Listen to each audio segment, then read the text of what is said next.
Course में basically हम जो स्टडी करेंगे flow of current through semiconductor, क्योंकि वैक्यूम और गैस काफ़ी पुरानी टेक्नोलॉजी थी, जो नई टेक्नोलॉजी सेमीकंडक्टर। तो इस कोर्स में हम मेनली फोकस करेंगे electronics, flow of current through semiconductor. तो और main focus will be semiconductor material.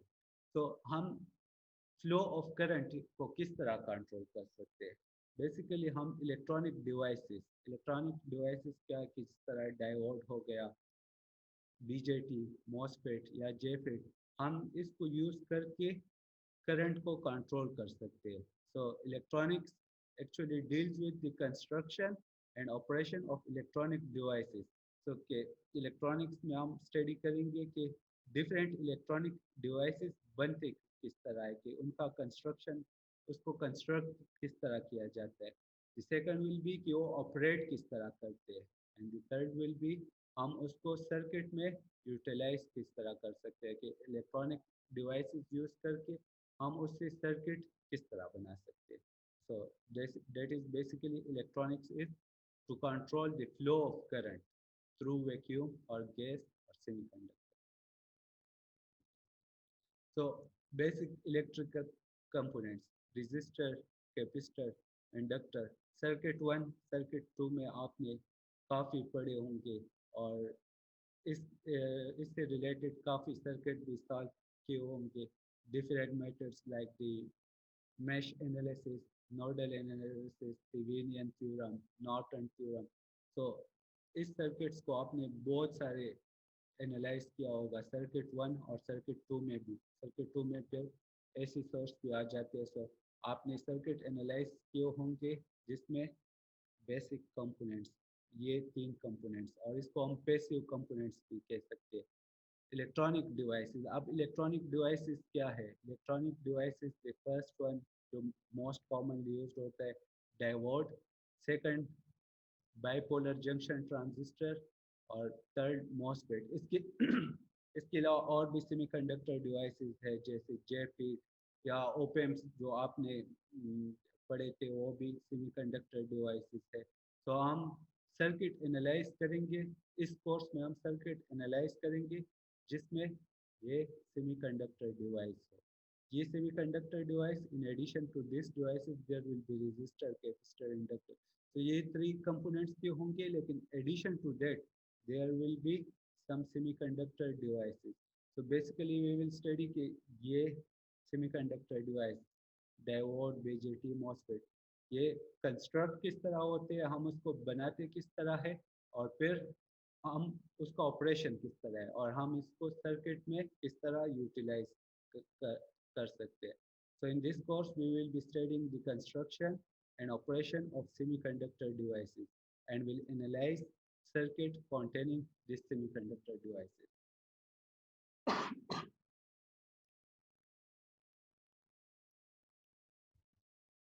Now अगर हम एप्लीकेशन को देखें, इलेक्ट्रॉनिक डिवाइसेस या इलेक्ट्रॉनिक्स के एप्लीकेशन, तो जो तमाम चीज़ें हम डेली लाइफ में यूज़ करते हैं, तो सारे में इलेक्ट्रॉनिक कंपोनेंट्स होते हैं। कि डेली लाइफ में जिस तरह हम स्मार्टफोन यूज़ करते हैं, तो उस एक इलेक्ट्रॉनिक डिवाइस है।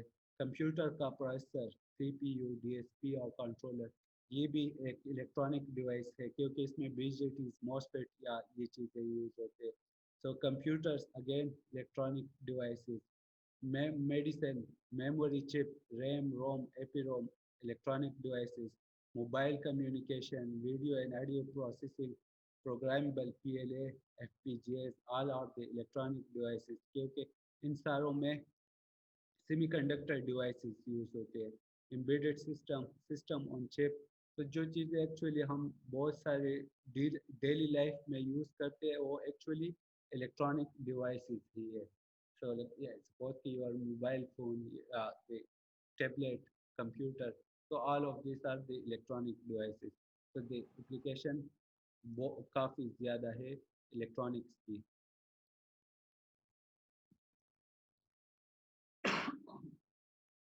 नाउ लेट्स सी के सम एप्लीकेशन को डिटेल में स्टडी करते हैं कि ना। सपोज कि आपने अपना मोबाइल फ़ोन चार्ज करना है, तो आप अगर आपने अपना मोबाइल फ़ोन चार्ज करना है तो उसको डीसी सप्लाई चाहिए। लेकिन जो हमारे घर में सॉकेट अवेलेबल है वो हमें एसी पावर प्रोवाइड करता है। तो आप किस तरह अपने मोबाइल फ़ोन को चार्ज कर सकते हो? तो इलेक्ट्रॉनिक डिवाइस यूज़ करके। तो सपोज़ कि ये होम से जो सप्लाई आ रही है 230 वोल्ट आरएमएस एसी सिग्नल हमारे पास आ रहा है, लेकिन हमारे बैटरी को चार्ज करने के लिए डीसी सिग्नल चाहिए। तो हम इस एसी सिग्नल को लेकर और इलेक्ट्रॉनिक डिवाइस यूज़ करेंगे और हम उसको डीसी में कन्वर्ट कर सकते हैं। तो जो एक्चुअली आपके मोबाइल फ़ोन का जो चार्जर है वो एक इलेक्ट्रॉनिक डिवाइस है जो एसी को डीसी में कन्वर्ट करता है। या अगर आप अपने बैटरी का laptop laptop charger, so that is also an electronic devices, क्योंकि लैपटॉप बैटरी को चार्ज करने के लिए हमें डीसी वोल्टेज चाहिए, लेकिन जो घर में हमारे पास अवेलेबल है वो एसी है। तो हम क्या एसी को लेकर इलेक्ट्रॉनिक डिवाइस और इसको डीसी में कन्वर्ट करके तो हम लैपटॉप को चार्ज कर सकते हैं। सो जो बेसिकली जो लैपटॉप चार्जर है वो भी एक सर डिवाइस है। यस। सर मेरा क्वेश्चन था कि ना, ये जो अडाप्टर होता है ये डीसी में कन्वर्ट करता है, लेकिन हमने तो पढ़ा था कि ये जो पीछे से वोल्टेज आ रही होती है उसको कम कर देते हैं, एसी वोल्टेज को। एग्जैक्टली, क्योंकि जो ये वोल्टेज होगा वो 230 वोल्ट आरएमएस होगा, 230 वोल्ट आरएमएस। लेकिन हमें बैटरी को चार्ज करने के लिए 3.3 और इस तरह चाहिए। तो हमें स्ट्रिप डाउन भी करना है, उस वोल्टेज को कम भी करना है और उसको डीसी में भी कन्वर्ट करना है। तो हम उसको स्ट्रिप डाउन भी करेंगे, कम भी करेंगे, क्योंकि आप मोबाइल को अगर बैटरी 3.3 वोल्ट है तो आपको 3.3 वोल्ट डीसी चाहिए। तो हमें हमारे पास जो घर में अवेलेबल है वो होता है 230 वोल्ट आरएमएस। तो 230 वोल्ट आरएमएस और 50 आवर्स। तो हमने इस सिग्नल को स्ट्रिप डाउन भी करना है कि कम हो जाए और उसको डीसी में भी कन्वर्ट करना है। Clear? Yes sir. Now the second the application, converting DC to AC. तो अगर हमारे पास डीसी सिग्नल है और हम इलेक्ट्रॉनिक डिवाइस यूज़ करें तो हम इसको एसी में कन्वर्ट कर सकते हैं। इसका मुझे कोई एप्लीकेशन बता सकता है कि कहाँ पर यूज़ होगा? Commonly used in Holmes, home में बहुत कॉमनली यूज हो सकता है, होता है। तो माइक्रोवेव ओवन। नो। सर जो हम यूपीएस से बैटरीज चार्ज करते हैं और फिर उन एग्जैक्टली, बैटरीज से जो करंट हम कार में सप्लाई करते हैं, तो एग्जैक्टली, वहाँ पे हम या डीसी को एसी में कन्वर्ट करते हैं या through UPS. That is the correct answer, UPS. तो यूपीएस में हमारे पास क्या होती है? बैटरी। हम बैटरी में एनर्जी स्टोर करते हैं, लेकिन बैटरी ऐसी एनर्जी स्टोर नहीं कर सकता, डीसी कर सकता है। तो हम बैटरी को चार्ज करके और डीसी एनर्जी स्टोर करता है। लेकिन जब बिजली ना हो और हम उसी बैटरी से अपने घर के अप्लायंसेस को पावर देंगे तो डीसी पर काम नहीं करते, उसके लिए एसी चाहिए। तो हम क्या करते हैं कि UPS. So UPS is actually an electronic device. तो आप डीसी को कन्वर्ट कर सकते हैं एसी में। सो 230 वोल्ट और 50 आवर्स डीसी को आप 230 वोल्ट और 50 आवर्स में कन्वर्ट कर सकते हो। तो आप उससे अपने घर के अप्लायंसेस जो है वो चला सकते हो। So basically UPS is another example of electronic circuit और इलेक्ट्रॉनिक डिवाइस। एम्पलीफायर, सपोज के माइक, जिस तरह हमारे पास साउंड सर सिग्नल है। यस। Sir yes. सर हमारे पास जो सिंपल बैटरी होती है उसको भी तो हम इस्तेमाल करते हैं ना। अगर लोड डीसी हो, अगर लोड डीसी हो तो हम डायरेक्टली यूज कर सकते हैं, लेकिन सपोज के अगर यस, हाँ फिर एसी हो तो उसके लिए तो हमें ऊपर इन्वर्टर वगैरह लगाना पड़ता है। एग्जैक्टली। तो इन्वर्टर जो बेसिकली इज इलेक्ट्रॉनिक डिवाइस। ठीक है sir, thank you sir. In other के अगर हमारे पास सिग्नल हो, एक सिग्नल हमें उसको एम्पलीफाई करना है, तो we can use the electronic device और हम उसको एम्पलीफाई कर सकते हैं। तो इसके अलावा other application includes conversion of light into electricity. तो सेमीकंडक्टर इलेक्ट्रॉनिक डिवाइस यूज करके हम लाइट को इलेक्ट्रिसिटी में कन्वर्ट कर सकते हैं. So can anyone give me the example for this one? Solar panels जो होते हैं sir, solar Please, plates. solar panels. So we convert the sunlight into electricity. और हम सिमिलरली सेमीकंडक्टर डिवाइस को यूज करके इलेक्ट्रिसिटी को लाइट में भी कन्वर्ट कर सकते हैं. So any example for that?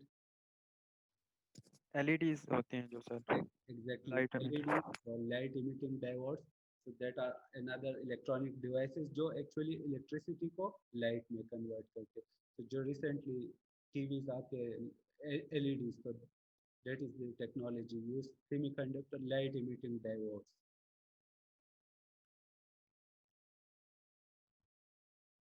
So basic concepts. Let's start with the semiconductor model. So Bohr model किसको याद है? Yes sir. तो Bohr model actually कहता क्या है? सर वो इलेक्ट्रॉन्स को के बारे में कहता था कि जब इलेक्ट्रॉन्स ऑर्बिट्स में होते हैं तो वो अपनी फिक्स्ड एनर्जी रखते हैं. अगर किसी हायर ऑर्बिट्स में जाते हैं तो एक खास एनर्जी रिलीज करते हैं क्वांटम की शक्ल में. और जब लोअर ऑर्बिट्स में आते हैं तो तब भी एक रेज वो निकालते हैं जिसे हम एक्स रेज कहते थे, बीटा रेज, गैमा रेज वगैरह. Okay. So atom. Atom is actually the smallest particle of an element that retain the characteristic of that element. तो हर एक element का जो सबसे smallest atomic particle है वो atom ही है. So atom consists of a positively charged nucleus around which negatively charged electron revolves in different orbits. तो हमारे पास बोर एटॉमिक मॉडल के हमारे पास सेंटर में एक न्यूक्लियस है जिसमें न्यूट्रॉन और प्रोटॉन होते हैं और इलेक्ट्रॉन ऑर्बिट्स में मूव करते हैं अराउंड द न्यूक्लियस. और जिस तरह एक स्टूडेंट ने कह दिया कि हर एक ऑर्बिट की अपनी डिफिनेट एनर्जी होती है. सो इस ऑर्बिट में जो इलेक्ट्रॉन होंगे उसकी एनर्जी डिफरेंट होगी, इसमें जो इलेक्ट्रॉन होंगे इसकी एनर्जी डिफरेंट, और सिमिलरली जो शेल नंबर 3 में इलेक्ट्रॉन होंगे वो उसके डिफरेंट एनर्जी होगी. सो this is basically the Bohr model. तो हमारे पास एक सेंट्रल न्यूक्लियस है जिसमें न्यूट्रॉन और प्रोटॉन और उसके अराउंड इलेक्ट्रॉन रिवॉल्व करते हैं. Now basic concept again, the energy band. So energy band, I think one of the student has already explained that the range of energy possessed by electron in a solid is known as energy band. So जो first orbit में electron होंगे वो जो energy possess करेंगे उसको first band या first energy band कहेंगे. Similarly जो second orbits में electron होंगे उसके energy को हम second energy band या सेकंड बैंड एनर्जी हम कह सकते हैं. सिमिलरली थर्ड ऑर्बिट्स में जो इलेक्ट्रॉन होंगे उसकी डिफरेंट एनर्जी होगी और उसको हम कहते हैं कि थर्ड बैंड एनर्जी या थर्ड बैंड कह सकते हैं. तो इसमें हाईएस्ट एनर्जी लेवल कौन सा होगा? थर्ड वाला सर, थर्ड वाला. एग्जैक्टली. तो थर्ड. यस, रेडियस जितना बड़ा होगा तो उस शेल में जो इलेक्ट्रॉन होंगे उसकी एनर्जी हाईएस्ट होगी. तो अगर हम इस मॉडल को देखें तो first orbital will have the lowest energy, then the second will have higher energy than the first one, and the third will have the highest energy of all. Again, basic concept, valence electron. So valence electron कौन सा होगा? जो last shell में मौजूद हो. outermost orbit में. Exactly. So electron in the outermost shell are called the valence electrons. Or electron that participate in the formation of chemical bond is called valence electrons. So basic both the definition are correct. So suppose हमारे पास ये atom है silicon atom. So silicon में 14 electron. So first shell में 2, fourth shell second shell में 8 और third shell में 4 electron. तो जो आउटर मोस्ट इलेक्ट्रॉन होंगे उसको वैलेंस इलेक्ट्रॉन कहते हैं. सिमिलरली कॉपर एटम में हमारे पास एक ही वैलेंस इलेक्ट्रॉन होता है. तो जो ये है इनर शेल, इसको कोर कहते हैं, इसको हम चेंज नहीं करते। जो ज़्यादा केमिकल बॉन्डिंग या कंडक्शन ऑफ इलेक्ट्रिसिटी, सो वो वैलेंस इलेक्ट्रॉन पर डिपेंड करेंगे। सो इस कोर्स में हम बेसिकली जो कंसर्न होंगे जो वैलेंस इलेक्ट्रॉन है कि वो किस तरह बिहेव करते, तो हम इस वैलेंस इलेक्ट्रॉन के साथ कंसर्न होते हैं कि ये किस तरह बिहेव करता है, ये बाउंड किस तरह बनाता है, हम इसको फ्री किस तरह कर सकते हैं। So we will be concern with the valence electron. ये जो बाकी कोर है एटम का, हम ये ज़्यादा मैटर नहीं करता। इम्पोर्टेंट एनर्जी बैंड्स, तो हमारे पास सपोज के शेल्स है, तो फर्स्ट शेल का अपना एनर्जी बैंड, सेकंड शेल का अपना एनर्जी बैंड, थर्ड शेल का अपना एनर्जी बैंड। लेकिन अगर शेल नंबर 3 वैलेंस शेल हो, तो हम उसमें जो इलेक्ट्रॉन है उसकी एनर्जी को हम वैलेंस बैंड भी कहते हैं। सो वैलेंस बैंड क्या होगा कि the range of energy possessed by electron in the valence shell is called valence band. तो जो वैलेंस शेल में जो इलेक्ट्रॉन्स होंगे उसकी एनर्जीज को हम कह सकते हैं कि वैलेंस बैंड या वैलेंस बैंड एनर्जी, लेकिन नॉर्मली हम उसको कहेंगे वैलेंस बैंड। तो बैंड गैप क्या है कि the amount of energy required to free an electron from the valence shell. Suppose कि हमारे पास यहाँ पर कुछ इलेक्ट्रॉन है, और अगर हम उसको एनर्जी दे दें, हीट अप कर दें या किसी भी तरह हम उसको एनर्जी दे दें, तो ये इलेक्ट्रॉन जंप करके फ्री हो सकता है, कंडक्शन बैंड में चला जाएगा। जब कंडक्शन बैंड में चला जाएगा तो basically this is called a free electron, फिर ये कहीं पर भी मूव कर सकता है, कंडक्शन बैंड। सो यह इस बैंड में जो इलेक्ट्रॉन होंगे उसकी एनर्जी को हम कंडक्शन बैंड कह सकते हैं। तो बैंड गैप एक्चुअली है क्या? बैंड गैप हमारे पास वो एनर्जी, इलेक्ट्रॉन के लिए जो एनर्जी रिक्वायर्ड होती है कि यहाँ से जंप करे कंडक्शन बैंड में, तो बैंड गैप होगा। और डिफरेंट मटेरियल्स के लिए बैंड गैप डिफरेंट होगा। तो बैंड गैप के थ्रू हम मटेरियल्स को क्लासिफाई भी कर सकते हैं कि अगर बैंड गैप ज़्यादा हो तो मटेरियल कौन सा होगा, अगर बैंड गैप कम हो तो मटेरियल कौन सा होगा, और अगर बैंड गैप हो बहुत ज़्यादा कम हो तो मटेरियल कौन सा होगा। तो अगर बैंड गैप बहुत ज़्यादा हो तो उस मटेरियल को हम क्या कहेंगे? Non conductor. या non conductor sir. Non conductor या इंसुलेटर, क्योंकि जो वैलेंस इलेक्ट्रॉन है उसके लिए बहुत ज़्यादा हाई एनर्जी चाहिए होगी कि हम उसको वैलेंस बैंड से कंडक्शन बैंड यानी उसको फ्री इलेक्ट्रॉन बना दे, ताकि करंट एक्चुअली होता क्या है, फ्लो ऑफ इलेक्ट्रॉन। तो अगर इंसुलेटर में हमारे पास ये बैंड गैप बहुत ज़्यादा होता है, तो इस इलेक्ट्रॉन को बहुत ज़्यादा एनर्जी चाहिए होती है कि वो जंप करे from valence band to conduction band. तो बैंड गैप इंसुलेटर में बहुत ज़्यादा होगा। ये सपोज के अगर हम यहाँ पर देखें तो कंडक्शन बैंड और वैलेंस बैंड, बैंड गैप बहुत ज़्यादा हाई है, तो हम इस मटेरियल को कहेंगे कि इंसुलेटर्स। या क्लास इज यहाँ पर क्लास हो गई है।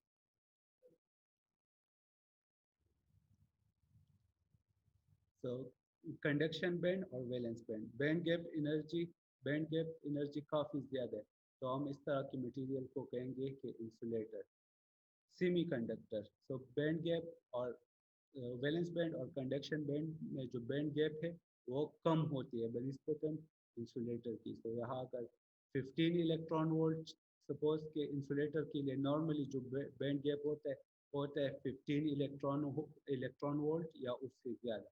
लेकिन अगर सेमीकंडक्टर को हम देखें तो इसके लिए बैंड गैप 1 इलेक्ट्रॉन वोल्ट से लेकर अराउंड 5 इलेक्ट्रॉन वोल्ट। और सिमिलरली अगर हम कंडक्टर को देखें तो कंडक्शन बैंड और वैलेंस बैंड ओवरलैप ही होता है, हम बहुत ईजिली इलेक्ट्रॉन फ्री कर सकते हैं वैलेंस बैंड से। बहुत कम एनर्जी चाहिए होती है कि बॉन्ड ब्रेक हो जाए और इलेक्ट्रॉन फ्री हो जाए, और वो इलेक्ट्रॉन फिर करंट कंडक्ट कर सकता है। So basically based on the energy band gap, we can divide the materials into insulators, semiconductor और conductor. तो इस कोर्स में हम मेनली कंसिडर करेंगे सेमीकंडक्टर. क्योंकि सेमीकंडक्टर डिवाइस हम कंट्रोल कर सकते हैं, इलेक्ट्रॉन के फ्लो को हम कंट्रोल कर सकते हैं. और इलेक्ट्रॉनिक्स है क्या कि हमने करंट के फ्लो को कंट्रोल करने. और करंट के फ्लो को हम किस तरह कंट्रोल कर सकते हैं? By controlling the motion of the electrons. Sir एक क्वेश्चन है सर. Yes please. सर जो सुपर कंडक्टर्स होते हैं सर, उसमें फिर बैंड गैप उसका क्या बिहेवियर होता है, वो किस तरह? डिपेंड करता है और मटेरियल टू मटेरियल डिपेंड करता है कि ओवरलैप कितना ज़्यादा है. सुपर कंडक्टर जो बैंड गैप एनर्जी है वो बहुत ज़्यादा कम होती है. so we can easily free an electron from the valence band. Depend करता है कि बैंड गैप एनर्जी कितनी मटेरियल के लिए क्या है. Excuse me sir. Yes sir conduction band थोड़ा रिपीट कर दें. बैंड, अगर वैलेंस बैंड यहाँ पर एक इलेक्ट्रॉन है, सपोज वैलेंस बैंड आखिरी शेल में, और हम उसको थोड़ा हीट अप कर दे या किसी भी तरीके से एनर्जी दे दे उसके, तो वो वैलेंस बैंड से निकल जाएगा, यानी फ्री इलेक्ट्रॉन बन जाएगा. वो फिर कहीं पर भी मूव कर सकता है. So that will be the conduction band, कि फ्री इलेक्ट्रॉन जो कहीं पर भी मूव कर सकता है. Is it clear?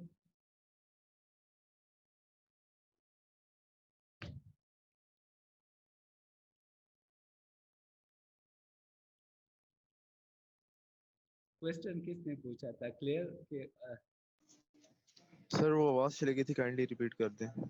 Okay. Suppose कि हमारे पास वैलेंस बैंड में जो इलेक्ट्रॉन है, अगर हम उसको एनर्जी दे दें, सपोज हमको उसको हीट अप कर दें, तो उसको थोड़ी एनर्जी मिल जाएगी और वो वैलेंस बैंड से हायर बैंड में चला जाएगा. मतलब वैसे भी आउटर मोस्ट शेल है, valence electron outermost shell, उससे हायर एनर्जी लेवल शेल नहीं है, तो इलेक्ट्रॉन क्या हो जाएगा? फ्री हो जाएगा. कोवेलेंट जो बॉन्ड है एटम के साथ वो ब्रेक हो जाएगा और वो इलेक्ट्रॉन फिर इजीली मूव कर सकता है. So that will be the conduction band. Free electron is actually called the conduction band. Okay sir, thank you. So semiconductor is a material that is between conductor and insulator in its ability to conduct electric current. So conductor क्या होता है कि उसमें free electrons easily available होते हैं, तो हम उसको easily current conduct कर सकते हैं. और insulator क्या होता है कि उसमें free electron available नहीं होते, तो current conduct नहीं कर सकता. तो जो सेमीकंडक्टर है वो बेसिकली इन दोनों के दरमियान उसकी प्रॉपर्टी है कि वो under circumstances it will conduct current. कुछ कंडीशन में करंट कंडक्ट करेगा और कुछ कंडीशन में करंट कंडक्ट नहीं करेगा. वो हम नेक्स्ट पोर्शन में स्टडी करेंगे कि किस तरह कुछ कंडीशन, कौन सी कंडीशन होती है जहाँ सेमीकंडक्टर करंट कंडक्ट करता है और कौन सी कंडीशन होती है जहाँ पर सेमीकंडक्टर करंट कंडक्ट नहीं करता. अगर एक अदर डेफिनेशन है कि semiconductor is a material which has resistivity between conductor and insulator. So again conductor की रेजिस्टिविटी बहुत ज़्यादा लो होती है, सो ईजिली करंट कंडक्ट कर सकता है. इंसुलेटर की रेजिस्टिविटी बहुत ज़्यादा हाई होती है, तो करंट कंडक्ट नहीं करता. तो सेमीकंडक्टर की रेजिस्टिविटी इन दोनों के दरमियान होती है. तो जो कॉमनली यूज सेमीकंडक्टर, अगर पीरियोडिक टेबल के हम ग्रुप 4 एलिमेंट्स को देखें जिसमें 4 वैलेंस इलेक्ट्रॉन होते हैं, तो बेसिकली सेमीकंडक्टर्स ही होते हैं. जो कॉमनली यूज सेमीकंडक्टर है वो है सिलिकॉन एंड जर्मेनियम. ये दोनों कॉमनली यूज होते हैं, लेकिन जो सबसे ज़्यादा यूज होता है वो है silicon. Any idea why silicon is the most commonly used semiconductor? Sir easily available होता है सिलिकॉन, इसलिए. Yes, easily available. I think it's the second most abundant element on the earth. So easily available or cheap. So silicon is the most commonly use semiconductor. इसके अलावा germanium भी use होता है, लेकिन mostly silicon ही use होता है। तो जो हमारा इस कोर्स में बेसिकली जब हम सेमीकंडक्टर की बात करेंगे तो basically by semiconductor we mean the silicon, लेकिन वो सारे डिस्कशन इक्वली एप्लीकेबल होगा अदर सेमीकंडक्टर्स के लिए भी, लेकिन most commonly silicon. Now covalent bond in silicon. So silicon has 4 valence electron. अगर हम सिलिकॉन के स्ट्रक्चर को देखें तो उसमें टोटल 14 इलेक्ट्रॉन्स है। तो फर्स्ट शेल में 2, सेकंड शेल में 8 और लास्ट शेल में 4 इलेक्ट्रॉन्स आ जाएंगे। लेकिन अगर वैलेंस शेल को स्टेबल होना है तो इट रिक्वायर 4 मोर इलेक्ट्रॉन। अगर वैलेंस शेल में 8 इलेक्ट्रॉन हो तो एटम स्टेबल होता है। तो सिलिकॉन के लिए 4 और इलेक्ट्रॉन चाहिए कि वो स्टेबल कंडीशन में हो। तो ये जो है कोर, हम इसके साथ कंसर्न नहीं होते, हम मेनली कंसर्न होते हैं कि वैलेंस इलेक्ट्रॉन किस तरह बिहेव कर सकते। तो हम एक्चुअली सिलिकॉन के स्ट्रक्चर को थोड़ा सिंप्लीफाई कर सकते हैं। तो ये वैलेंस इलेक्ट्रॉन को इग्नोर करके, कोर इलेक्ट्रॉन को इग्नोर करके हम सिर्फ वैलेंस इलेक्ट्रॉन को कंसिडर कर सकते हैं। So from now on we will use this structure for the silicon or for any semiconductor, क्योंकि ग्रुप 4 के एलिमेंट्स के सारों की वैलेंस इलेक्ट्रॉन 4 होंगे। तो हम ये स्ट्रक्चर कंसिडर करेंगे 4 वैलेंस इलेक्ट्रॉन। सो सर आपने कहा है कि वैलेंस इलेक्ट्रॉन में 4 चाहिए होंगे, 14 नहीं चाहिए होंगे, 2 8 18 आएंगे फिर सर थर्ड वाले के अंदर। एग्जैक्टली 2 8 18 आएंगे। लेकिन अगर शेल वैलेंस नॉर्मल फार्मूला तो 2n स्क्वायर ही है, लेकिन अगर शेल वैलेंस हो तो उसमें मैक्सिमम इलेक्ट्रॉन जो आ सकते हैं वो 8 है। लाइक सपोज के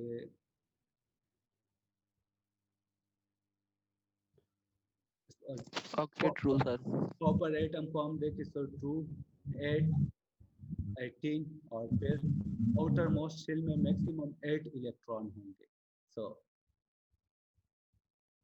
अगर सिलिकॉन को अपना आउटर मोस्ट शेल कंप्लीट करना है तो 4 ज़्यादा मोर इलेक्ट्रॉन चाहिए, क्योंकि वैलेंस शेल में मैक्सिमम 8 ही इलेक्ट्रॉन होंगे। Is it clear?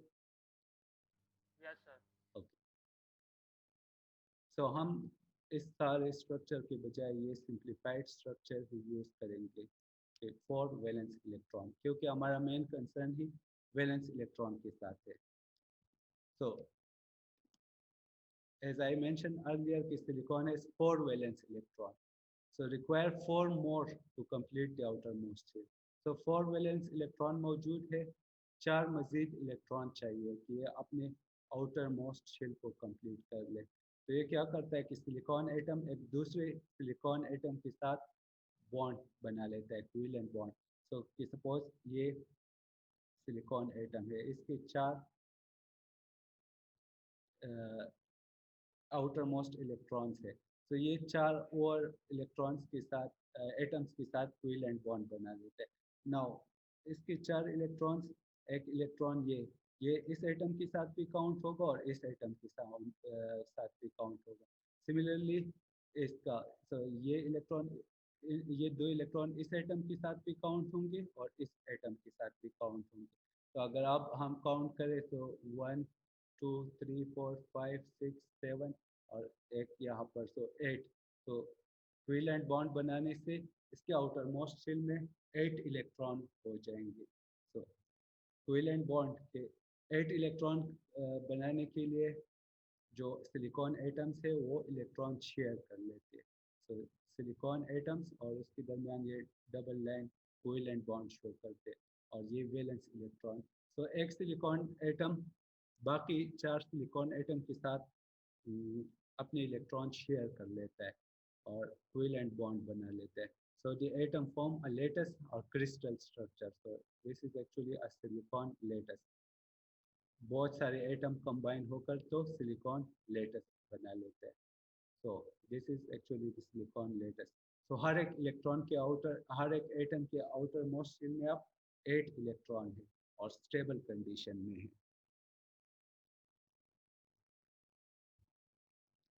Now, silicon at low temperature. At 0 Kelvin, will silicon conduct current?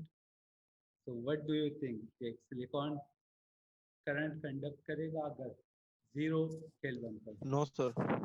Why? नहीं करेगा sir sir dynamic No, sir. Why? The question is why? Sir क्योंकि valence electrons को energy ही नहीं मिलेगी कि वो कंडक्शन बैंड में जाएं। Exactly. क्योंकि कोवेलेंस बॉन्ड मौजूद है, कोई भी फ्री इलेक्ट्रॉन नहीं है, तो हमारे पास करंट फ्लो करने के लिए क्या चाहिए? Free electron. लेकिन अगर हम यहाँ पर देखें तो कोई भी इलेक्ट्रॉन फ्री नहीं है, तो सिलिकॉन करंट कंडक्ट नहीं करेगा, या हम कह सकते हैं कि silicon as a insulator behave करेगा, क्योंकि कोई भी फ्री इलेक्ट्रॉन इसमें मौजूद नहीं है। So silicon at 0 kelvin temperature, all covalent bonds are intact, सारे कोवेलेंट बॉन्ड मौजूद है। No free electron are available for conduction, कोई भी फ्री इलेक्ट्रॉन हमारे पास मौजूद नहीं है। So actually conductivity or current will be 0. So at 0 Kelvin silicon या semiconductor behave करेगा as a insulator. Now let us suppose कि ना हम इस लेटेस्ट को थोड़ा हीट अप करते हैं, हीट अप। सो सपोज कि यहाँ पर जो इलेक्ट्रॉन है वो एनर्जी गेन करके तो बॉन्ड कोवेलेंट बॉन्ड ब्रेक हो जाएगा। सो फ्री इलेक्ट्रॉन यहाँ से फ्री हो गया। So this is the free electron. Now this electron is in conduction band and can easily move everywhere.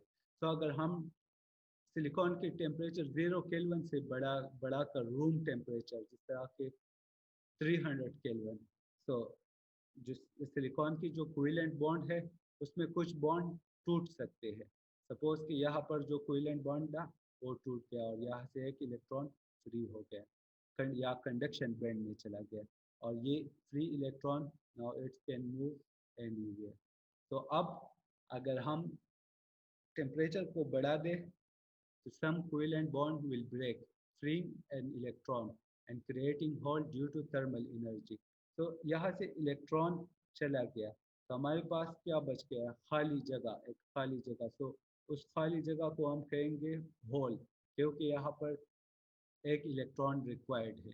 तो अगर एक इलेक्ट्रॉन टेम्परेचर अगर हम बढ़ा दें और कोवेलेंट बॉन्ड ब्रेक हो जाए तो हमारे पास क्या बनेगा?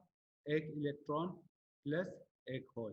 तो इलेक्ट्रॉन और hole are generated in pair. अगर एक इलेक्ट्रॉन जनरेट होगा तो साथ में एक होल भी जनरेट होगा, क्योंकि जो यहाँ का इलेक्ट्रॉन था वो फ्री हो गया।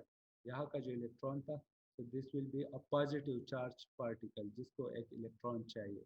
तो हमारे पास होल और फ्री इलेक्ट्रॉन। तो ये फ्री इलेक्ट्रॉन तो मूव कर सकता है, फ्री है, कहीं पर भी मूव कर सकता है, लेकिन ये होल जो है क्या ये मूव कर सकता है? यस सर मूव करेगा ये भी। किस तरह? सर कोई और फ्री इलेक्ट्रॉन जब यहाँ पे आएगा तो जहाँ से वो इलेक्ट्रॉन फ्री हुआ होगा वहाँ पे भी एक होल क्रिएट सर होगा। एक्साइटेशन होती रहेगी ना। एग्जैक्टली। सो सपोज कि ये बॉन्ड ब्रेक होगा, यहाँ का इलेक्ट्रॉन फ्री हो गया तो यहाँ आकर यहाँ तो ये बॉन्ड बन जाएगा होल, यहाँ पर आ जाएगा। सिमिलरली अगर ये यहाँ पर होल है तो ये इलेक्ट्रॉन अगर ब्रेक कर जाए तो ये यहाँ पर आ सकता है, वो होल यहाँ पर आ सकता है। So in semiconductor current will be due to free electron, motion of free electron, but current will be also due to the motion of holes. So some electron will wander from their parent atom, becoming available for conduction. Suppose कि ये bond break हो गया, ये electron move करके यहाँ पर आ सकता है, और कन्वर्सली हम कह सकते हैं कि ये होल यहाँ पर आ गया। सो एक्चुअली जो मोशन करता है हम वो इलेक्ट्रॉन ही करता है, लेकिन इन अदर वर्ड्स हम कह सकते हैं कि अगर इलेक्ट्रॉन यहाँ से यहाँ मूव करेगा तो ऑटोमेटिकली होल यहाँ से यहाँ पर मूव करेगा। सो इलेक्ट्रॉन और होल दोनों मूव करते हैं। सो अगर फ्री इलेक्ट्रॉन हमारे पास मौजूद है तो conductivity greater than 0। Now silicon as a conductor behave करेगा। तो हमने पहले मैंने आपको बताया था कि semiconductor under some circumstances it's behave like a conductor के कुछ condition इस तरह होती है ये conductor के तरह behave करेगा current conduct कर सकेगा sir excuse me sir yes sir room temperature पे कंडक्टर होगा या सेमी कंडक्टर होगा रूम टेम्परेचर जो हमने पहले डिस्कस किया था वो लो टेम्परेचर 0 केल्विन लेकिन रूम टेम्परेचर केल्विन में अराउंड 300 केल्विन तो अगर सिलिकॉन रूम टेम्परेचर पर भी हो ना तो कुछ बॉन्ड ब्रेक हो सकते हैं कुछ बॉन्ड ब्रेक हो सकते हैं क्योंकि सिलिकॉन के बॉन्ड ब्रेक होने के लिए बैंड गैप एनर्जी कम चाहिए होती है सो रूम टेम्परेचर पर भी कुछ बॉन्ड ब्रेक हो सकते हैं और हमारे पास फ्री इलेक्ट्रॉन्स और होल्स होंगे और सिलिकॉन रूम टेम्परेचर पर एज अ कंडक्टर बिहेव करेंगे इज इट क्लियर सर फिर सेमी कंडक्टर किस टेम्परेचर पे होगा वो कोई स्पेसिफिक टेम्परेचर 0 केल्विन पर ये यानी रूम टेम्परेचर पर यानी semiconductor 25 to 30 degree semiconductor means कि या वो एज अ इंसुलेटर बिहेव करेगा या एज अ कंडक्टर सो अगर हम 0 केल्विन पर देखें तो इंसुलेटर है अगर रूम टेम्परेचर पर देखें तो कंडक्टर है तो that's why it is called a semiconductor कि कभी वो करंट कंडक्ट करेगा कभी नहीं या हम कह सकते हैं कि अगर हम उसके इलेक्ट्रॉन को कंट्रोल कर सकते हैं so that's why it is called the semiconductor is it clear okay sir thanks yes sir now movement of electron and holes in semiconductor so जिस तरह हमने कहा था कि कोवेलेंट बॉन्ड ब्रेक हो गया हमारे पास फ्री इलेक्ट्रॉन चला गया हमारे पास एक होल भी रह गया तो जिस तरह फ्री इलेक्ट्रॉन कहीं पर भी मूव कर सकते हैं उस तरह होल भी मूव कर सकते हैं और एक स्टूडेंट ने बताया भी कि बॉन्ड ब्रेक होकर तो यहाँ पर जा सकते हैं सो this is the figure which for that explanation की यहाँ पर हमारे पास फ्री होल है तो अगर हम सेकंड ये बॉन्ड अगर ब्रेक हो जाए तो यहाँ पर हमारे पास होल रह जाएगा और इलेक्ट्रॉन यहाँ पर चला जाएगा तो बॉन्ड ब्रेक हो गया इसका इलेक्ट्रॉन यहाँ पर चला गया और हम कह सकते हैं कि होल यहाँ से यहाँ पर आ गया सो होल तो इलेक्ट्रॉन सिर्फ इलेक्ट्रॉन फ्लो नहीं करते बल्कि होल भी फ्लो करते again in the third figure हमारे पास ये वाला बॉन्ड ब्रेक होकर तो इसका इलेक्ट्रॉन यहाँ पर चला गया तो यहाँ पर होल जनरेट हो जाएगा तो एक्चुअली जो मोशन करते हैं वो इलेक्ट्रॉन ही मोशन करते हैं होल मूव नहीं करते लेकिन जब इलेक्ट्रॉन मूव करता है तो ऑटोमेटिकली होल खुद ब खुद दूसरी जगह चला जाता है सो वी से दैट कि इलेक्ट्रॉन और होल्स दोनों मूव करते हैं इज इट क्लियर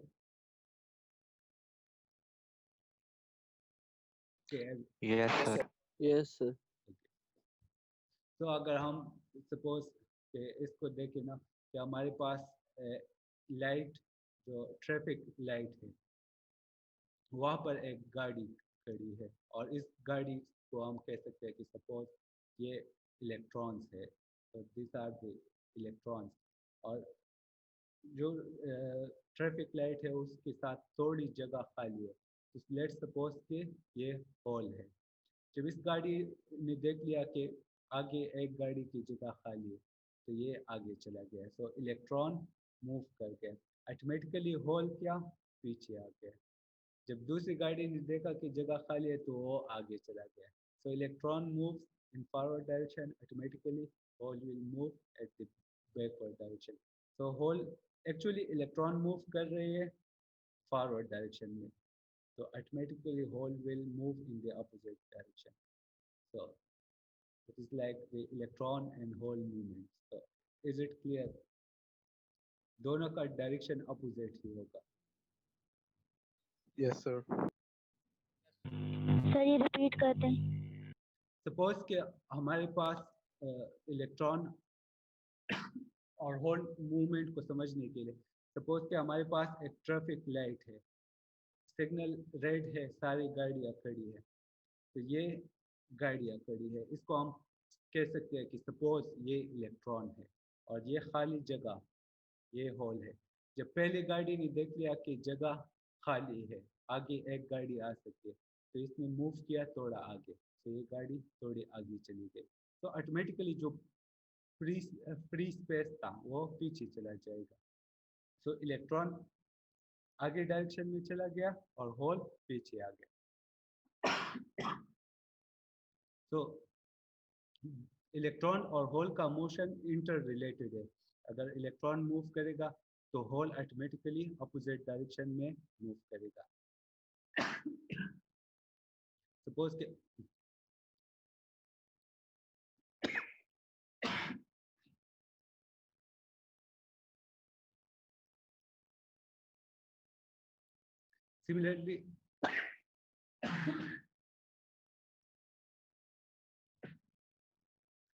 सिमिलरली अगर जो नेक्स्ट कार्ड है, जब उसने देख लिया कि जगह खाली है तो वो थोड़ा आगे हो गया, तो जो खाली जगह थी वो ऑटोमेटिकली पीछे चली जाएगी।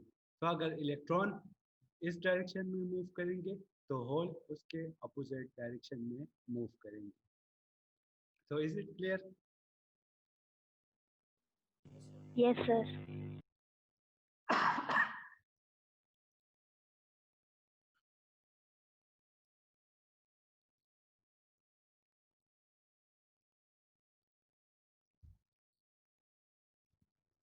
Now जो अभी हमने डिस्कशन की उसको हम कह सकते हैं कि इलेक्ट्रॉन बॉन्ड मॉडल। सो कोवेलेंट बॉन्ड थे और हमने उसके थ्रू एक्सप्लेन किया कि हम किस तरह फ्री इलेक्ट्रॉन और होल जनरेट कर सकते हैं।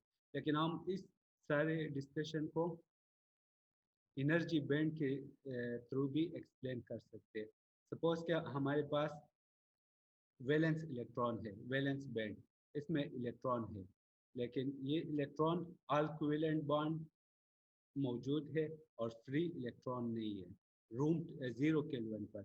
लेकिन अगर हम उसको हीट अप कर दें या रूम टेम्परेचर पर, तो जो वैलेंस बैंड के कुछ इलेक्ट्रॉन है वो एनर्जी गेन कर लेंगे और वैलेंस बैंड से कंडक्शन बैंड में चले जाएंगे। तो जो इलेक्ट्रॉन कंडक्शन बैंड में चला गया वो एक्चुअली फ्री इलेक्ट्रॉन है और ये कहीं पर भी मूव कर सकता है। तो अगर हम वैलेंस बैंड के इलेक्ट्रॉन को हीट अप करेंगे तो एनर्जी गेन करेंगे और कोवेलेंट बॉन्ड ब्रेक होकर तो कंडक्शन बैंड में चले जाएंगे। तो हमारे पास नाउ फ्री इलेक्ट्रॉन है, जो सेमीकंडक्टर है वो बिहेव करेगा एज अ कंडक्टर।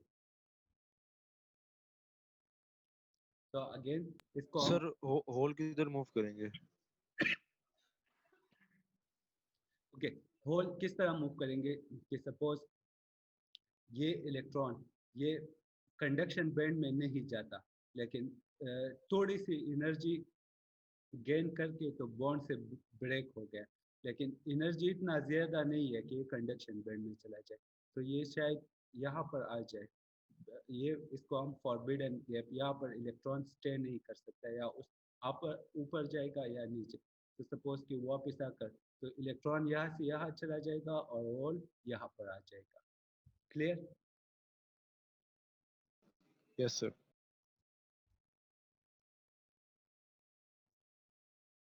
तो इलेक्ट्रॉन बेसिकली जो बॉन्ड ब्रेक होते हैं उसके लिए इतनी एनर्जी नहीं चाहिए होती। अगर हमने इलेक्ट्रॉन को वैलेंस बैंड में कंडक्शन बैंड में लेकर जाना है तो उसके लिए एक स्पेसिफिक एनर्जी रिक्वायर्ड होती है। अगर हम सिलिकॉन की बात करें तो ये एनर्जी अप्रॉक्सीमेटली 1.12 इलेक्ट्रॉन वोल्ट, लेकिन अगर हमने उससे बॉन्ड ब्रेक करना है तो उसके लिए थोड़ी एनर्जी चाहिए होती है, लेकिन वो इलेक्ट्रॉन शायद कंडक्शन बैंड में ना जाए, वापस से वैलेंस बैंड में आ जाए। तो अगर कंडक्शन बैंड में इलेक्ट्रॉन को फ्री करना है तो हमें जो एनर्जी चाहिए और सिलिकॉन 1.12 इलेक्ट्रॉन वोल्ट, और जर्मेनियम के लिए approximately I think it's 0.67 electron volt. मेरा एक सवाल है। Yes please. सर ऐसा हो सकता है कि सर एक ही एनर्जी पे, जैसे सर हम वैलेंस बैंड को एक एनर्जी देते हैं, तो सर एक ही एनर्जी पे कुछ इलेक्ट्रॉन्स कंडक्शन बैंड में चले जाएं और कुछ रह जाएं, ये पॉसिबल है या नहीं है? एग्जैक्टली पॉसिबल है। कैसे पॉसिबल है? क्योंकि क्योंकि सर जब कंप्लीट हम एटम को हीट करते हैं, अगर हम उसको यूनिफॉर्मली हीट करते हैं तो फिर तो सारे इलेक्ट्रॉन्स को एक जैसी एनर्जी मिल जाएगी। लेकिन अगर हम उसको यूनिफॉर्मली हीट नहीं करते तो कुछ इलेक्ट्रॉन को ज़्यादा एनर्जी मिल जाएगी, कुछ को कम एनर्जी मिल जाएगी। Is it clear?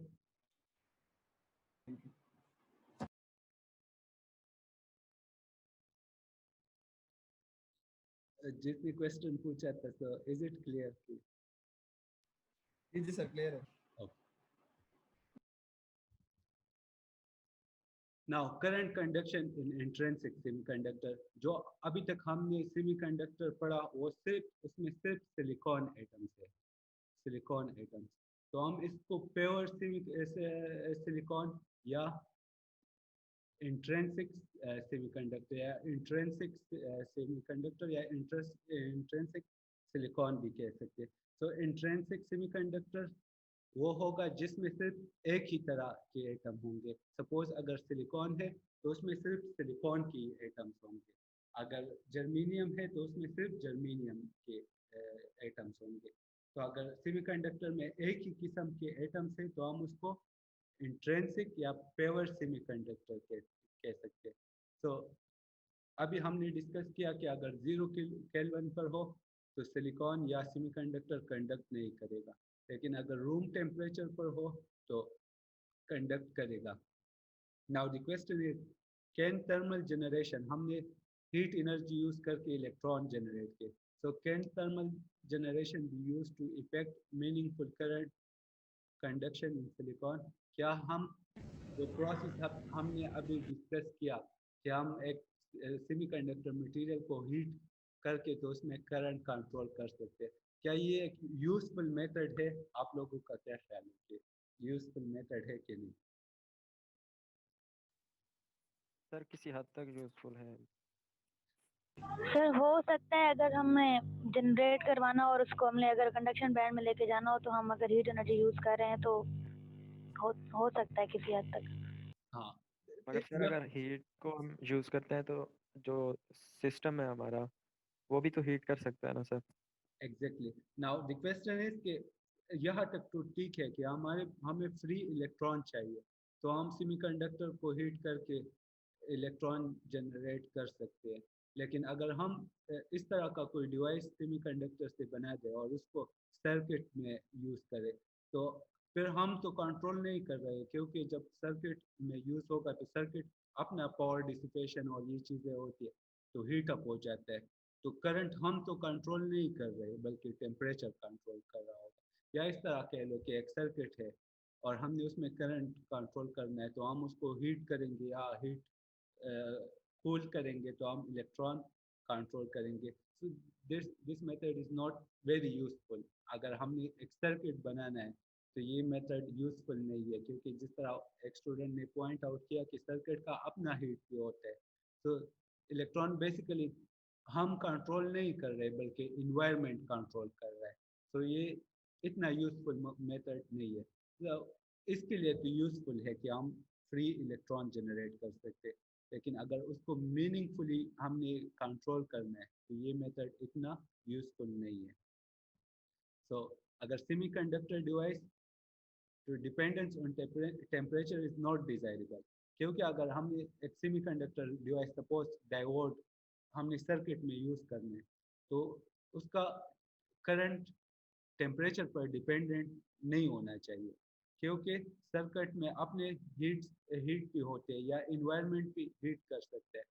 तो जो करंट है वो बेसिकली हमारे कंट्रोल में नहीं होगा बल्कि इन्वायरमेंट के कंट्रोल में होगा।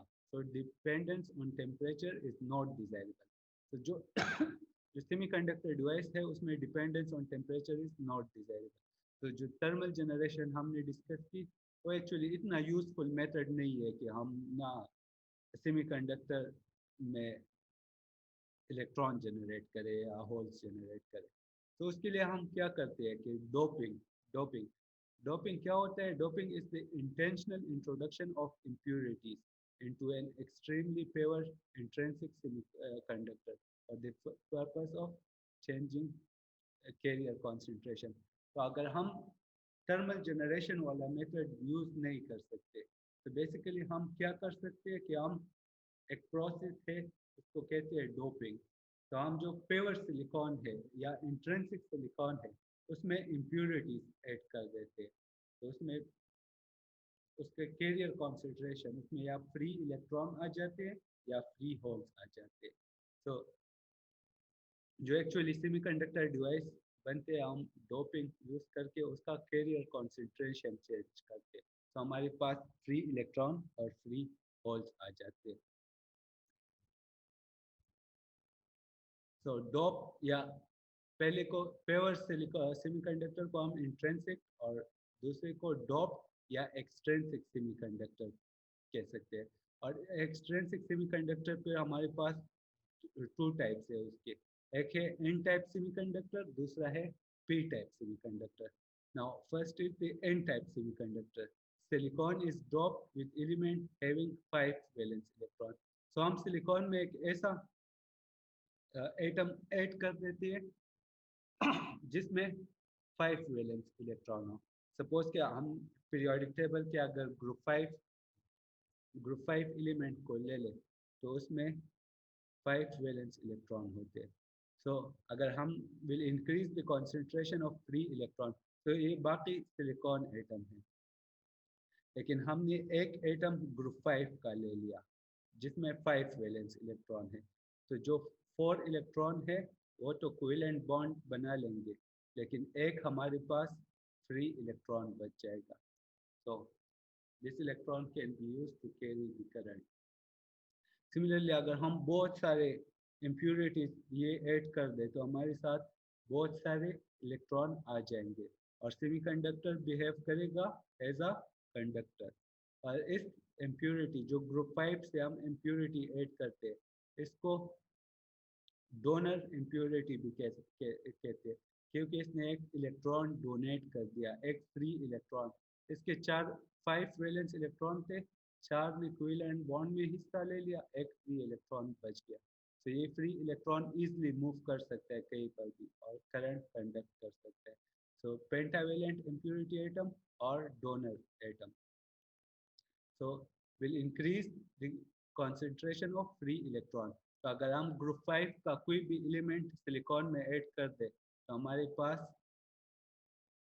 फ्री इलेक्ट्रॉन आ जाएंगे और इस तरह के सेमीकंडक्टर को हम कहेंगे कि एन टाइप सेमीकंडक्टर। तो एन टाइप में एन टाइप सेमीकंडक्टर में जो मेजॉरिटी कैरियर्स होंगे वो इलेक्ट्रॉन्स, क्योंकि हमारे पास अगर इस तरह के बहुत सारे इम्प्योरिटीज हम ऐड कर दें, सपोज कि ये एक इनफाइनाइट लेटेस्ट स्ट्रक्चर है सिलिकॉन का और उसमें हम बहुत सारे इम्प्योरिटीज ऐड कर दें, हमारे पास बहुत सारे free electron. So the semiconductor will be behave like a conductor. Free electron मौजूद है तो सेमीकंडक्टर एज अ कंडक्टर काम करेगा। सो अगर हम ग्रुप 5 का कोई भी एलिमेंट सिलिकॉन लेटेस्ट में ऐड कर दे तो हमारे पास एन टाइप सेमीकंडक्टर बन जाता है। और एन टाइप सेमीकंडक्टर में क्या होता है कि फ्री इलेक्ट्रॉन, हम फ्री इलेक्ट्रॉन इंक्रीज कर सकते हैं और मेजॉरिटी कैरियर फिर क्या होंगे, फ्री इलेक्ट्रॉन मौजूद है, इजीली फ्लो कर सकते हैं। So majority carrier will be electron और इम्प्योरिटी एटम जो है उसको हम डोनर इम्प्योरिटी एटम कहते हैं, क्योंकि उसने एक इलेक्ट्रॉन डोनेट कर दिया।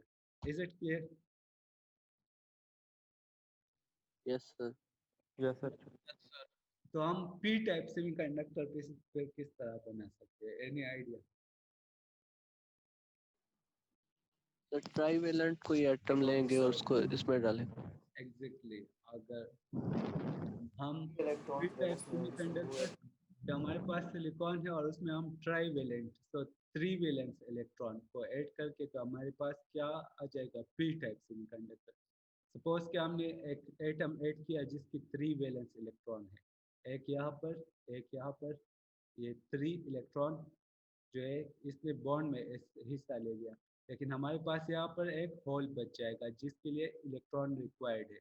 तो अगर कहीं और से इलेक्ट्रॉन ब्रेक हो जाए तो यहाँ आकर बॉन्ड बना सकते हैं।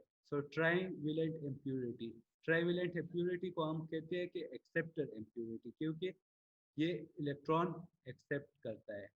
तो यहाँ से यहाँ इलेक्ट्रॉन 3 वैलेंस इलेक्ट्रॉन थे, एक बॉन्ड कोवेलेंट बॉन्ड इसके साथ बना लिया, एक कोवेलेंट बॉन्ड इसके साथ बना लिया, एक कोवेलेंट बॉन्ड इसके साथ बना लिया, यहाँ पर एक होल बच गया था। तो अगर कोई और बॉन्ड ब्रेक हो जाए तो उसका इलेक्ट्रॉन यहाँ पर आकर ये एक्सेप्ट कर सकते हैं। ट्राइवेलेंट इम्प्योरिटी को हम एक्सेप्टर कह सकते हैं, और ये हमारे पास क्या करेगा, will increase the concentration of whole.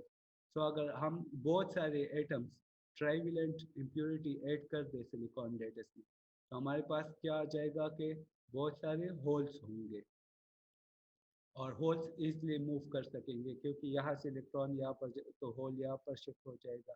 तो हमारे पास होल भी करंट कंडक्ट कर सकते हैं। तो हमारे पास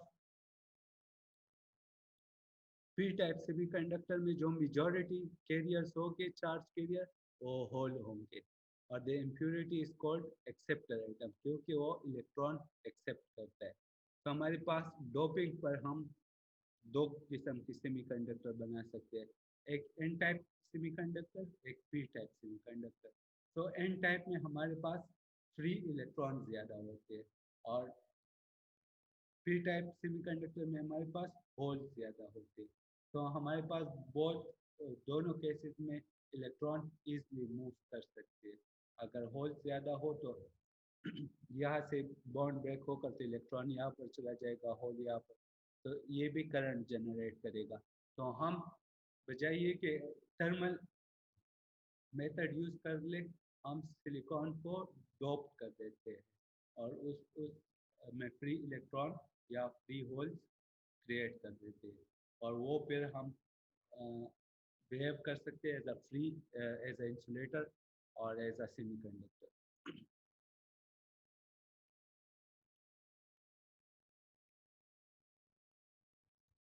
now current flow in semiconductor. तो हमने पढ़ लिया कि सिलिकॉन कोई भी सेमीकंडक्टर तो उसमें या तो होल्स होंगे या इलेक्ट्रॉन्स होंगे या दोनों भी हो सकते हैं।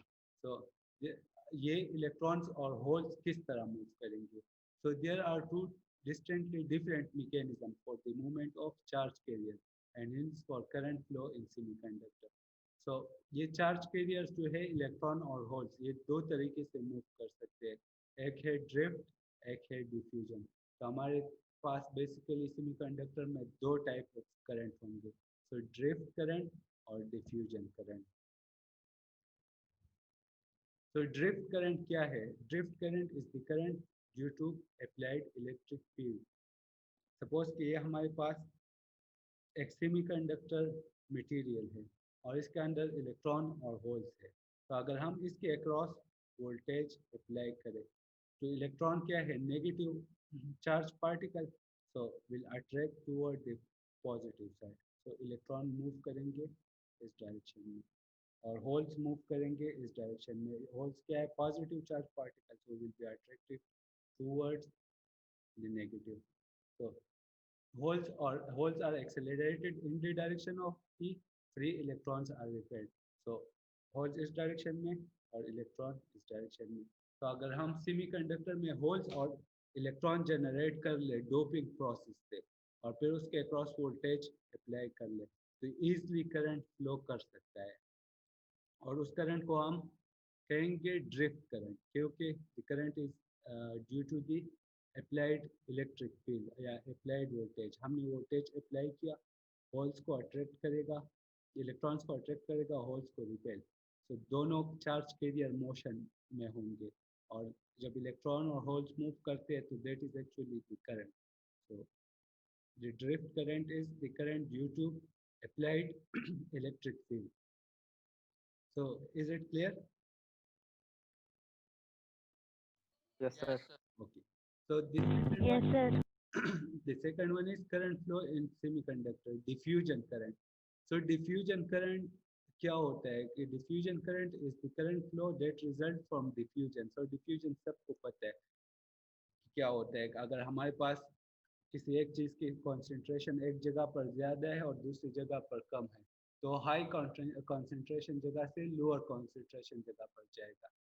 तो सपोज कि हमारे पास एक सेमीकंडक्टर मटेरियल है ये, और हम इसमें होल इंजेक्ट करते हैं, कंटिन्यूसली यहाँ पर होल्स इंजेक्ट करते हैं, तो ऑटोमेटिकली यहाँ पर ज़्यादा होल होंगे।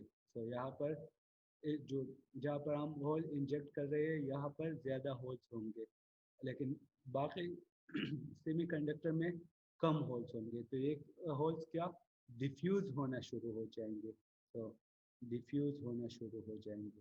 तो अगेन होल्स मूव कर रहा है तो करंट होगा, और that current is called the diffusion current. So by some unspecified process, one inject holes into the left side of the silicon bar. तो हम यहाँ पर होल इंजेक्ट कर रहे हैं और because of this continuous hole inject, a concentration profile arise. तो हम continuously होल इंजेक्ट कर रहे हैं तो हमारे पास एक concentration profile कि यहाँ पर होल ज़्यादा होंगे और बाकी सिलिकॉन यहाँ पर होल ज़्यादा होंगे और बाकी सिलिकॉन में होल्स कम होंगे। तो क्या होगा, डिफ्यूजन शुरू हो जाएगा कि यहाँ से होल्स मूव करेंगे जहाँ पर होल्स नहीं है। तो जो ये करंट है इसको डिफ्यूजन करंट कहते हैं।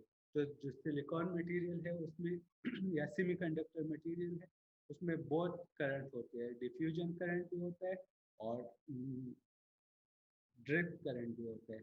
तो एक्चुअली जब हम डायोड्स और बाकी सेमीकंडक्टर मटेरियल पढ़ेंगे तो we will study this in detail, but for the time being you should remember कि सेमीकंडक्टर में दो type current, drift current due to applied electric field and diffusion current due to। Sir एक question है। yes please।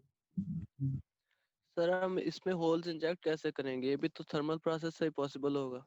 Okay, for the time being assume that some unspecified process के ना actually हम whole inject नहीं करते, लेकिन process हमें मालूम नहीं है, लेकिन हमने किसी भी तरीके से सपोज किया पर होल इंजेक्ट कर ले।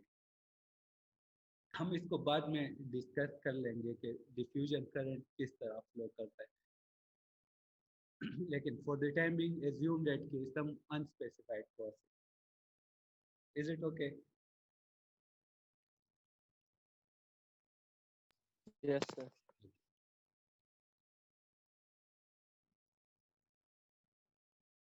So any question up to here? Sir Yes। Sir 10 minute की ब्रेक ले लें सर। क्या सर 10 मिनट की ब्रेक ले लें सर। ओके सर, मैं आज की क्लास में वैसे भी यानी यहाँ तक ही पढ़ाने वाला था। So the first class thank you sir. मैं ज़्यादा ओके मैं ज़्यादा चीज़ें आज के लिए कवर नहीं कर रहा था, तो क्योंकि सब फर्स्ट सेमेस्टर का फर्स्ट ही क्लास है और फर्स्ट क्लास मेरा ही था, तो मैंने ज़्यादा चीज़ें कवर नहीं की। इंशाल्लाह नेक्स्ट क्लास से हम ज़्यादा चीज़ें कवर करेंगे। और जो आज का था तो बेसिकली मैक्सिमम चीज़ें आपने फिजिक्स और केमिस्ट्री सेकंड ईयर फिजिक्स और सेकंड ईयर केमिस्ट्री में पढ़े होंगे। So just a quick revision. This was a quick revision. So inshallah from next class we will start our regular syllabus. So any question about the lectures? Sir Yes. Sir यही जो recording आप mail कर देंगे या LMS पे upload करेंगे? LMS sir login नहीं हो रहा। So अब बाकी तो मुझे यानी मेल अगर आप मुझे मैसेज कर दो तो मैं आपको मेल भी कर दूंगा। वैसे लेक्चर नोट्स और जो भी चीज़ें होंगे वो उसी दिन या उसी एक अगले दिन LMS पर अपलोड होते रहेंगे। So you can check the LMS। फिर भी अगर आपको कोई यानी LMS आप एक्सेस नहीं कर सकते या जो भी इशू हो तो आप मुझे डायरेक्टली भी कांटेक्ट कर सकते हो, नो इशू। सो मैं आपको किसी न किसी तरीके से वो सारी चीज़ें पे प्रोवाइड करूँगा। Okay sir. तो वन लास्ट थिंग कि अगर लेक्चर के बारे में आपकी कोई भी सजेशन हो कि ना आप ज़्यादा किस तरह लर्न कर सकते हो, तो अगर आपके कोई भी सजेशन हो तो आप मुझे मेल भी कर सकते हो व्हाट्सएप, या अपने थ्रू CRP के ना कोई अपना नाम नहीं बताना चाहता और कोई सजेशन देना चाहता तो आप अपनी CR के थ्रू भी मुझे अपने सजेशन दे सकते हो. तो based on your suggestion, I will include that suggestion in the lecture, okay, that you can learn better. So is it clear? Yes, sir. Okay. Yes, sir. That's enough for sir today. Sir ये So slides next, WhatsApp के group में आप भेज देंगे sir? sure, I will send it on the WhatsApp. Thank you sir. Okay, see you next week. Thank you, sir.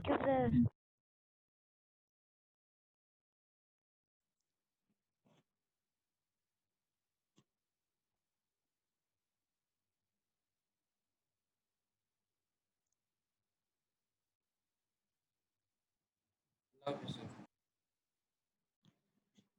Thank you, sir.